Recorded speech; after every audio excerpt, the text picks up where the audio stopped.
লাখ টাকা প্রতিটি ছাত্রের পিছনে এই গরিব দেশের সরকার ব্যয় করছে। পাশাপাশি উনি ভুলেই গিয়েছেন তোমার বাপ মা খরচ করছে না। 5 বছর যদি 8 লক্ষ টাকা ইউনিভার্সিটি অথরিটি গণপ্রজাতন্ত্রী বাংলাদেশ সরকারের আপামর জনসাধারণের কষ্ট অর্জিত পয়সা তোমার পিছনে দেওয়া হচ্ছে, তোমার বাপ মা দিচ্ছে না? অ্যানুয়ালি অ্যাট লিস্ট 1 লক্ষ টাকা তোমার বাপ মা দিচ্ছে। 5 বছরে বাপ মা দিচ্ছে 5 লাখ, ইউনিভার্সিটি দিচ্ছে 8 লাখ, তাহলে total cost per student 13 lakh. এবার কি ঠিক হলো? অঙ্ক পাকা?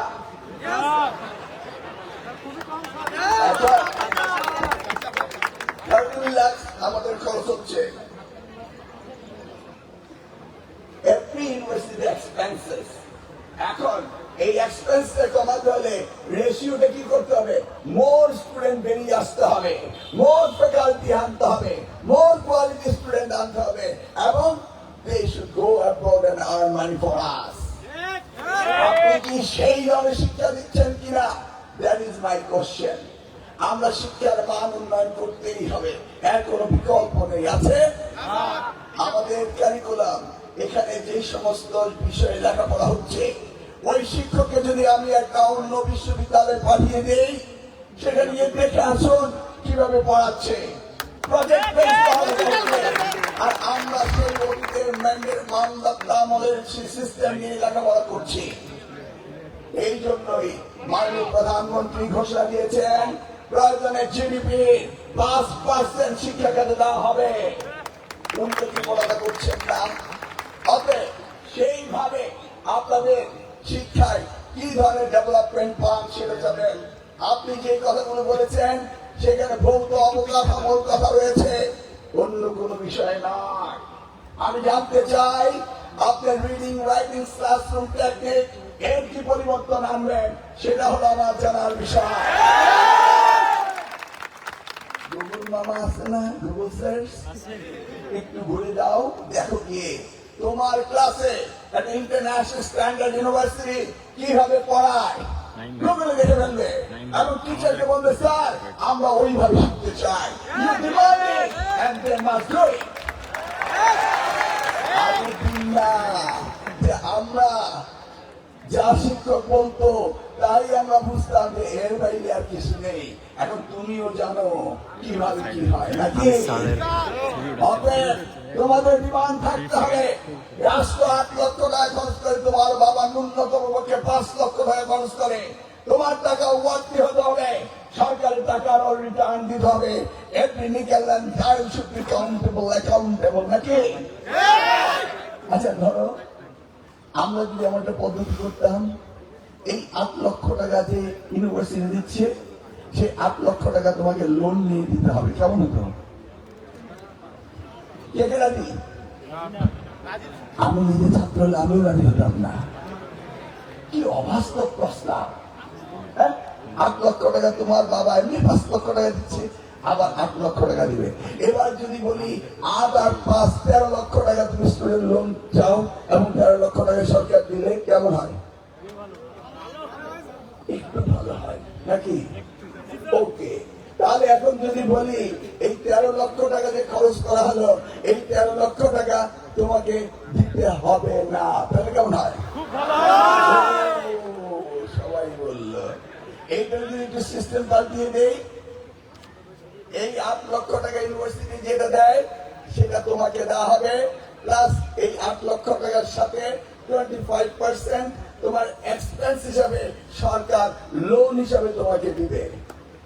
এই লোন পেতে হলে ডিপার্টমেন্টের চেয়ারম্যানের সার্টিফিকেট লাগবে, কারণ তুমি লেখাপড়া করলেই গ্যারেন্টার হবে চেয়ারম্যান, চেয়ারম্যান গ্যারেন্টার হলে তুমি লোন পাবা, আর লোন না পালে নিজের পয়সা নিজে দিতে হবে। এটা কেমন হয়? সবাই বলে রাখলো কেন? আমি পড়বো, কোর্সে পাস করবো, চেয়ারম্যান আমাকে বলবে ইয়াস, অসুবিধা আছে? যে পাস করবে না তার লাইব্রেরি দেশ দিতে পারে না, সরকার দিতে পারে না, ইউনিভার্সিটি দিতে পারে না, রাইট? তাহলে এই কথাটা কি খারাপ? এখন আমরা 139 কোটি টাকা এই বিশ্ববিদ্যালয়ে তোর বরাদ্দ হিসেবে দিয়ে দেই, কিউসলেটে গেল কি গেল না এটা নিয়ে আমাদের কোন রকম কিছু নেই। আর যদি বলতাম যে ছাত্র ছাত্রীরা স্টুডেন্ট লোন নিবে গভর্নমেন্টের কাছ থেকে, আপনাকে এই টাকাটা দিবে, তাহলে এই হাজী দেনেশ ইউনিভার্সিটি স্টুডেন্ট ইউনিয়ন থাকতো, তারা বার্গেনিং করতো ভিসির সাথে। বার্গেনিং করবো কেন আমাদের টিউশন ফি 1 লক্ষ টাকা সেমিস্টার নিলেন, যদি টিউশন ফিটা তুমি লোন হিসাবে নিয়ে দিচ্ছ, তারপর তো টাকাটা তুমি লোন দিচ্ছ, তোমার নামে লোন নাকি?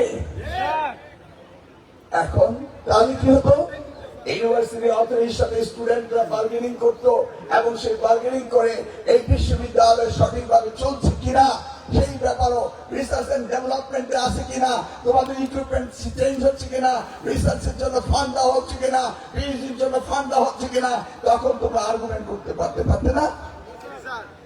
আবার আমার সাথে রেসিপ্রোকাল না, কারণ একটা কথাই মাথায় ঢুকেছে, 8 লাখ টাকা লোন, 25% দিলে 12 লক্ষ টাকা লোন, আমাকে এই টাকাটা দিতে হবে, এই জন্য কেউ আমার কথাটা শুনতেছে না। আমি বুঝি,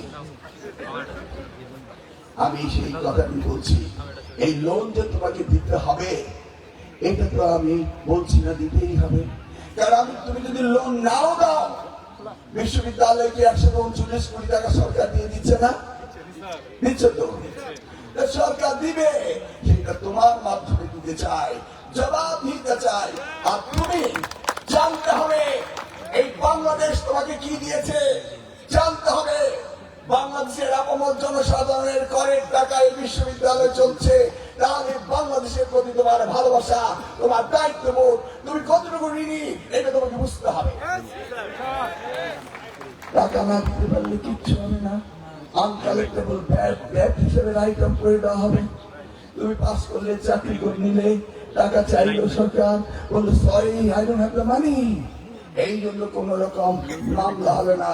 যেভাবে কৃষকের বিরুদ্ধে কৃষি লোনের জন্য মামলা হতো, আমাদের দেশমাতা বেগম খালেদা মওকুফ করে দিয়েছিলেন, উনি প্রধানমন্ত্রী হওয়ার সাথে সাথে এবারও আবার আমাদের প্রধানমন্ত্রী ওই কৃষকদের লোন মাফ করে দিয়েছেন। এটা সুন্দর না, এটা চক্রবর্তী হারে শুন না, তোমার লোন তুমি দিতে পারবে, ফেরত দাও, না দিতে পারলে দিলে না, সরকার তো কিছু আসে যায় না। কিন্তু একটি জিনিস আসে যায়, তুমি জানলে তুমি লোন করেছো, তুমি জানলে রাষ্ট্রের কাছে কতটুকু তুমি ঋণী, তুমি জানলে এই শিক্ষকরা তোমাদের টাকা নিয়ে এই প্রতিষ্ঠান চালাচ্ছে, তারা কতটুকু দায়িত্ব বোধ রয়েছে সেই পরীক্ষা তো করা যায়, তাই না? এখন ধরো তুমি হঠাৎ করে সচিবালয় রিটায়ারমেন্টে গেলে, এই এলাকার সচিব রয়েছেন আমাদের প্রিন্সিপাল সেক্রেটারি সত্তার সাহেব, এই এলাকার না, হ্যাঁ বগুড়া, ও এই এলাকার না, এই এলাকার জাহিদ ভাই, উনি তো চাকরি ছেড়ে দিয়েছেন। ধরে নাও তুমি রিটায়ারমেন্টে গেলে, অনেক পরে সচিব হয়ে, যখন সচিব হওয়ার পর তোমার রিটায়ারমেন্ট অ্যালাউন্স 5 কোটি টাকা নিয়ে তুমি যাবে, তখন যদি তোমাকে কেউ বলে ভাই আপনি তো সরকারের কাছে 12 লক্ষ টাকা ঋণী, আপনি দিয়ে যাবেন না, রিটায়ারমেন্টের সময় দিয়ে দেওয়া যাবে না, তখন টাকারও প্রয়োজন থাকে। একজন সিএপি হলো এই বিশ্ববিদ্যালয়ের ছাত্র যে লোনে লেখাপড়া করছে, সিএপি অ্যাপ্লিকেশন মানে কি, কমার্শিয়াল ইম্পর্টেন্ট, তার মানে তার টাকা আছে। সিএপি অ্যাপ্লিকেশন করার পর যদি বলা হয় আপনি তো লোনের টাকা শোধ করেননি, টাকাটা দিয়ে দিবে না, সামর্থ্য হলে দিয়ে দিবে নাকি? যেমন আমি এখানে মঞ্চে এসে বসছিলাম, আমাদের এমপি সাহেবের ধন্যাঢ্য লোকজন, তারা কি পারে না দুই একটা হল করে দিতে?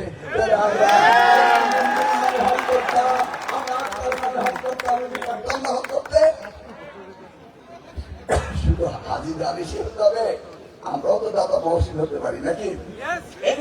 এই কথাটি অনেকে সায় দিচ্ছে না, চিন্তা করে দেখো, আমি ভালো বলছিলাম, খারাপ কিছু না। টাকা দিতে হবে না, আনকালেক্টেড ব্যাড অ্যাকাউন্ট দেখা হবে, প্লাস তোমরা বেনিফিট পাবে 25%, যে টাকাটা তোমার আব্বা দিত পার্সোনাল এক্সপেন্সেস, সেই টাকাটা সরকারই দিবে, তাহলে কাউ টিউশনি করতে হতো না, অর্থনৈতিকভাবে অসচ্ছল হতে হতো না, তারা মনোযোগের সাথে লেখাপড়া করতে পারতো, তাই না? এনিওয়ে কয়টা বাজে? ও আমাদের সময় গেছে। এনিওয়ে আমি জানি হোস্টেলের দরকার রয়েছে, আমি জানি বাসের দরকার রয়েছে। এমপি সাহেবদের বললাম যে শহরে যাবে কেন, তো বললো যে ওরা শহর ঘুরতে যাবে, আমি আশেপাশে সুন্দর শহর বানিয়ে দেন, তাই না? ঢুকতে যাবে কেন? দরকারটা কি? হ্যাঁ, এমন সুন্দর অডিটোরিয়াম বানিয়ে দেন, একজন এমপি নামে একটা অডিটোরিয়াম বানিয়ে দেন, এখানে নাটক হলো, থিয়েটার হলো, ছবি হলো, বিকেলবেলা তারা এনজয় করলো। বাইরে যাওয়ার তো দরকার নেই। তবু শহর থেকে অনেক ছেলে মেয়ে আসে, বাসের কথা বলা হয়েছে, সেগুলি মাননীয় প্রধানমন্ত্রী যখন আসবেন কনভোকেশন অনুষ্ঠানে, তখন তোমরা দাবি করো, এটা হয়ে যাবে ইনশাআল্লাহ।